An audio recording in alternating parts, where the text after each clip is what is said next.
O... Eu ia falar. Carla. Então. Gatinha. Eu não sei, eu buguei de como que eu ia chamar ela. Eu falei, peraí. O meu amor da minha vida.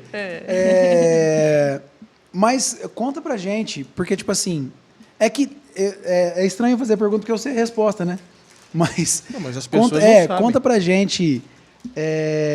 Porque, assim, beleza, você sempre teve isso com criança, sempre gostou, você começou a trabalhar na igreja, mas em que momento que falou assim, não, peraí, eu preciso entender mais o que está acontecendo, eu preciso... Se tornou profissional. Se tornar até uma profissional, como que foi isso? Sempre fiz parte de Ministério Infantil e eu sempre gosto muito de criança, eu fiz missões, né?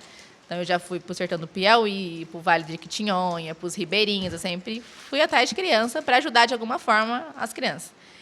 E uma das missões que eu fui no Piauí, tudo que eu fazia, porque lá tem muita ação em escola, né?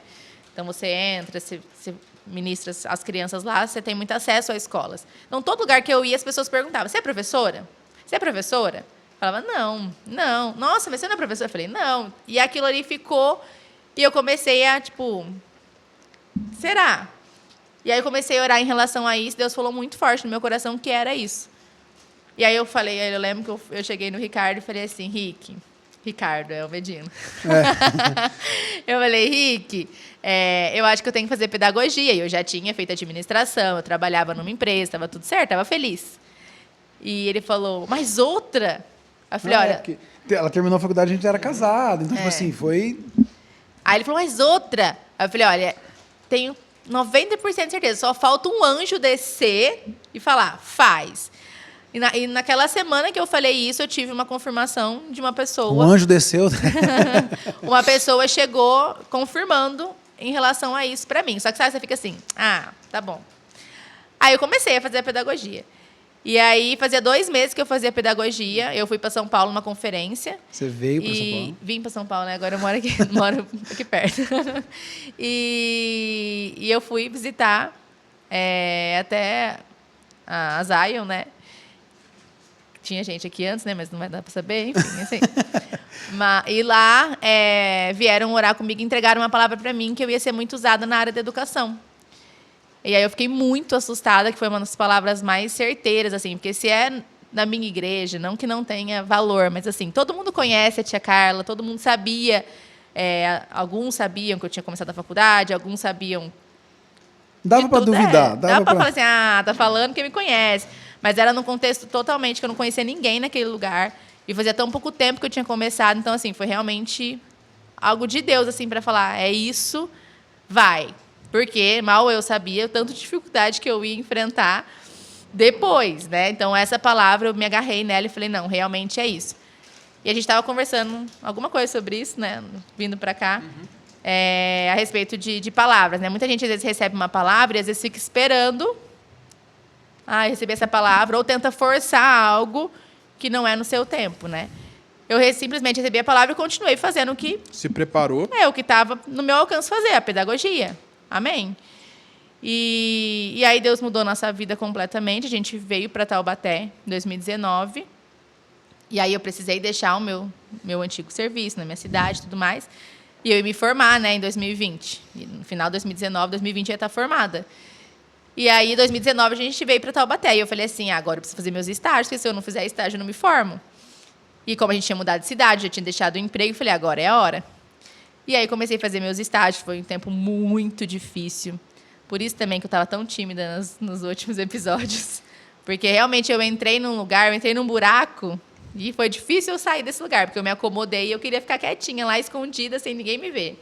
Porque foi um processo muito difícil, porque eu com 30 anos, tendo que mudar de profissão e sendo estagiária, mais uma vez. E na outra, onde a gente morava, ela era gerente da loja, né? E não por isso, que eu acho que não tem problema com essa coisa de cargo, mas assim, é diferente porque uma estagiária, o cargo que eu peguei, né, comecei a ganhar R$600, mas meio que era uma função assim, que, faz isso, pega ali, tira xerox, então assim, eu fiz com muito amor e eu me dediquei muito no que eu fiz, mas mexe com a gente que, eu sabia que eu tinha capacidade de fazer mais, então mas eu queria passar por aquele processo, porque eu poderia, eu tive pessoas que falavam assim para mim, vem aqui que eu assino para você o estágio, e tá tudo certo. Eu podia ter feito só 100 horas de estágio que a faculdade exige e falado, beleza, já fiz só para me formar, tá bom. Não, mas eu quis passar por esse processo para eu realmente entender o funcionamento de uma escola e eu mal sabia o que Deus tinha para mim. E onde eu entrei era para ser auxiliar da coordenadora. Então, eu vi muita coisa, eu aprendi muita coisa, só na observação, no estar ali, sabe? Então, foi um processo difícil, mas necessário. O que eu sempre falo, não é sempre... tem a promessa de Deus, não vai ser vai sempre dar tudo mil certo. maravilhas. Não é bem assim. Mas hoje, olhando para trás, eu agradeço a Deus, porque foi um tempo muito precioso para eu aprender tudo que eu aprendi. E aí, no final, do meio para o final de 2019 mesmo, a Miriam fala, Carla, Deus está falando com a gente vai comprar uma escola. E aí eu não acreditei. Ela falou, eu quero você junto com a gente. Eu falei, meu Deus, mas assim, foi uma insegurança muito grande. Porque era estagiária, né? Porque eu tinha aprendido já, fazia mais de 6 meses que eu era estagiária, mas assim, que experiência. Eu tinha estudado muito, me dedicado, mas assim, é diferente. E junto com o estágio de auxiliar de coordenação, eu trabalhava de manhã, eu arrumei um estágio não remunerado à tarde para ficar em sala de aula. Para ter mais experiência. Para ter mais experiência. Então, assim, foi um ano de loucura. Eu saía de 1h da tarde, ia para o outro para começar 1h30 e saía de lá às 5h30. Almoçar, não me vê. Meia hora, não existia. E aí, só que eu adquiri muita experiência, né? E aí, beleza, 2020, deixei a escola que eu estava, fiquei 1 ano lá. Não deixei ainda não. Fiquei ainda. No início de 2020, comecei, porque a escola que a Miriam e o Brunão comprou era bem pequenininha, tinha 10 alunos. Então, eu conciliei as duas coisas. De manhã eu ficava lá ainda e à tarde eu ia lá para a escola. Consegui conciliar no comecinho, né, de janeiro, para organizar tudo, para começar as aulas e tudo mais. E aí veio a pandemia. Aí foi um caos. A hora que estava dando certo... Foi um caos. Mas mesmo eu organizando tudo, eu sentia muita insegurança no quesito profissional mesmo. Porque eu falava assim, Deus, não é possível que sou eu. Porque, assim, eu não sei o que eu estou fazendo direito. Será que é eu mesmo? Eu procurava informação, mas era aquela insegurança de saber realmente se era aquilo. Não tinha aquela autoridade para fazer mesmo, né? E aí veio a pandemia, mas eu fazia, obedecia, a gente pegou muita ajuda, né? A gente contratou uma pessoa que tinha experiência, foi me auxiliando, então assim, não fiquei perdida, né? Não era uma coisa irresponsável. Mas foi bem dolorido para mim nesse quesito de insegurança. E aí veio pandemia, e aí o que eu me deparei? Que ninguém sabia de nada, igual eu, e estava todo mundo perdido. Porque aí zerou o game, né? Zerou tudo. E até antes da pandemia, tinha mudado... 2019 tinha mudado a Base Nacional Comum Curricular, que é a BNCC. Tinha mudado da educação infantil. Então, muitas diretoras já ainda estavam confusas, porque como tinha ficado muito tempo de uma forma, eu entrei bem nessa mudança. Então, assim, eu não estava sozinha perdida, porque até quem tinha anos de profissão também estava se adequando a essa nova realidade. Mas aí veio a pandemia, ninguém sabia lidar com nada daquilo, aí foi uma loucura e aí foi um caos. E aí veio vários questionamentos, será que é isso? Meu Deus, e agora? Aí é uma loucura, é outros processos, acho que todo mundo viveu muito processo na pandemia. E aí 2021, é aquele volta, não volta de escola, e a gente continuou com pouquinhos alunos ainda, porque tinha essa questão do meio do ano de 2021 para frente, que começou a andar a escola mais, né, ter mais resultado. Mas 2022 que foi, assim, um divisor de águas mesmo, porque aí entrou bastante aluninho na escola.